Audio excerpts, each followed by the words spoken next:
breast pain accompanying one's period, called premenstrual mastalgia, was dismissed in the 70s as merely an expression of psychoneurosis of women. They're just frustrated and unhappy because they haven't given their husbands children yet. Now we know what women always knew.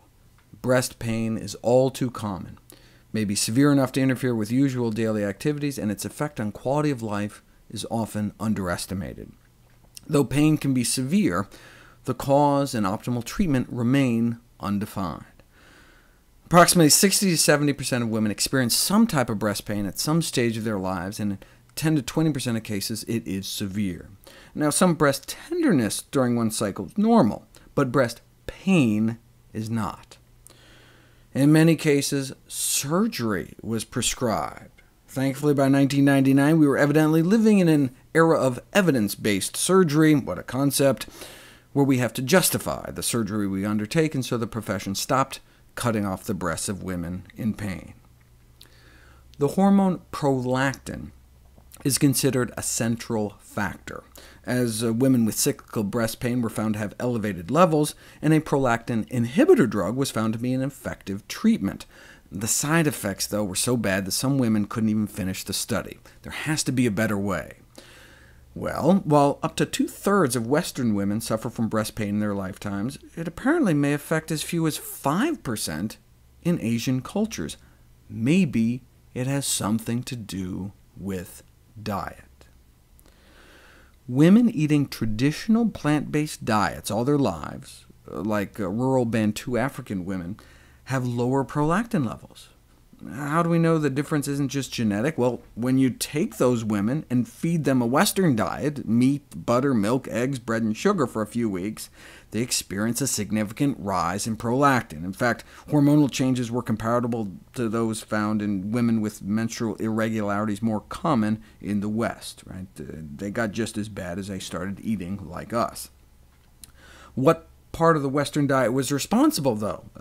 Maybe it was the bread and sugar? To see if it was the meat, researchers took some New Yorkers, put them on a vegetarian diet for 2 weeks, and that alone brought their prolactin levels down, suggesting that the removal of meat and meat products from the diet can reduce the release of prolactin. So let's give it a try for breast pain. The first pilot study involved 10 women with severe cyclical mastalgia, put on a low-fat diet for 3 months, either vegetarian or mostly vegetarian, and all 10 women got better.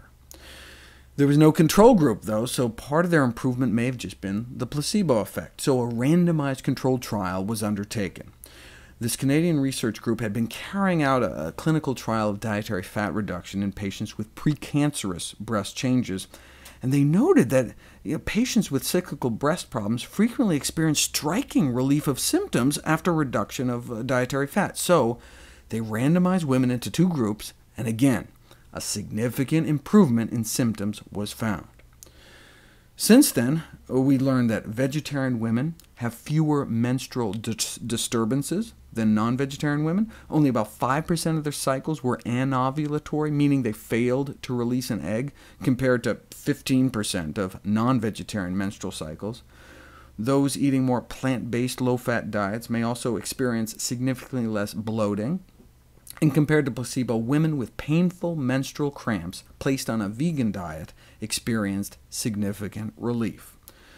This was a so-called crossover study, where they put meat-eating women on a plant-based diet for 2 cycles, and then switched them back to their regular diet with some placebo supplement, so you can show changes before and after, and then back to baseline.